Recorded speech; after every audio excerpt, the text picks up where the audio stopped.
Hey guys, welcome back to my channel. This is going to be a quick video talking about some verses in 1 Kings 8 that really stood out to me. I've just started reading in 1 Kings and today I was reading 1 Kings 8 and there was a few things that stood out to me. Solomon has built the temple for the Lord and he then has a prayer of dedication, and in that prayer there are so many things that I felt were so apt for today, and there's a few things that just struck me, and so I'm actually just going to share with you a few of the verses that struck me and just encourage you to go and read 1 Kings, especially 1 Kings 8, the prayer, because I feel like so much of that prayer is still so applicable for us today. So I love how he opens his prayer by saying, "Lord, the God of Israel, there is no God like you in heaven above or on earth below, you who keep your covenant of love with your servants, who continue wholeheartedly in your way." I just love that he is praising God and saying that you are above everything on heaven and earth, because there is no one like you, and it's just truth that we need to speak over our lives. And then a little bit further on, so this is 1 Kings verse 36, and it's actually the second half of 36, which says, "Teach them the right way to live and send rain on the land you gave your people for an inheritance." So in the Old Testament, this is a really important thing, rain. They have a lot of droughts, famines, because there's no rain. And it's really important. When the Israelites are living for God, then he gives them the abundance of sunshine and rain, but when they turn from him, very often the rain stops. And so I love that he says, teach them the right way to live and send rain on the land you gave for your people as an inheritance, as if to say, teach them the way to live so that they can live for you and that you will give them this abundance of rain. But I also was thinking about me.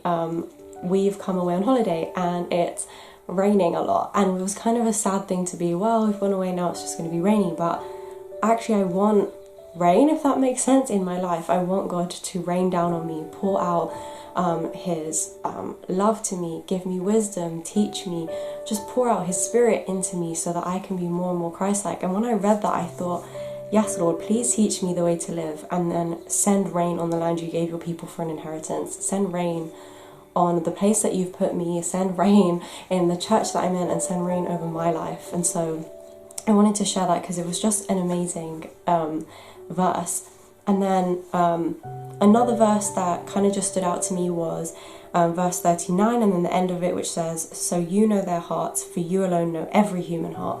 And it just reminded me again that like God knows us. He knows us inside of us. He knows what each of us think, and he is a personal God. You know, in the Old Testament here, there are still barriers between God and his people, and now there are no barriers, but he is in my heart, he knows me, he is with me. And it just reminded me how much God loves me and how much more of a demonstration of love is now that Jesus has already come for us. You know, he's already been and died for us, and it just shows how much even more God loves us and we are his people.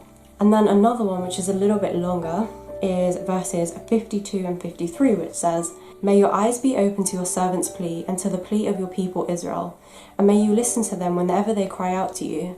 For you singled them out of the nations of all the world to be your own inheritance, just as you declared through your servant Moses when you, sovereign Lord, brought your ancestors out of Egypt."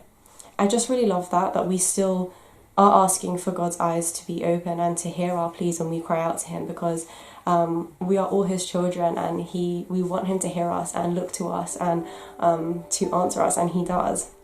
And then I think I'm gonna finish on verses 60 to 61, which says, "So that all the peoples of the earth may know that the Lord is God and that there is no other. And may your hearts be fully committed to the Lord your God, to live by his decrees and obey his commands at this time."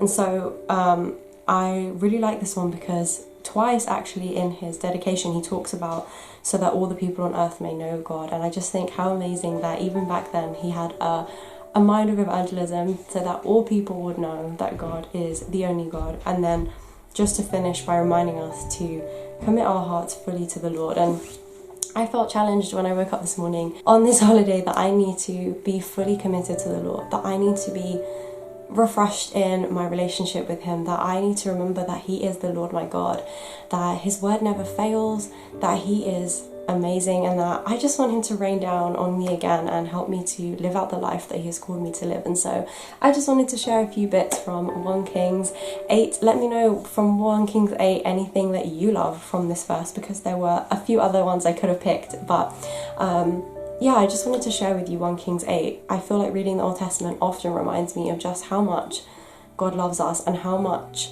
even more than when you read in the Old Testament, he's done for us, because he gave his one and only son. And it just puts into perspective the relationship that we have with him, and that we shouldn't take it for granted, and that we should want our whole lives to be fully dedicated to him, and for us to just live our lives out for him, and that everyone should know who he is. Okay guys, I hope you have a blessed Sunday, and I'll see you again soon. Bye!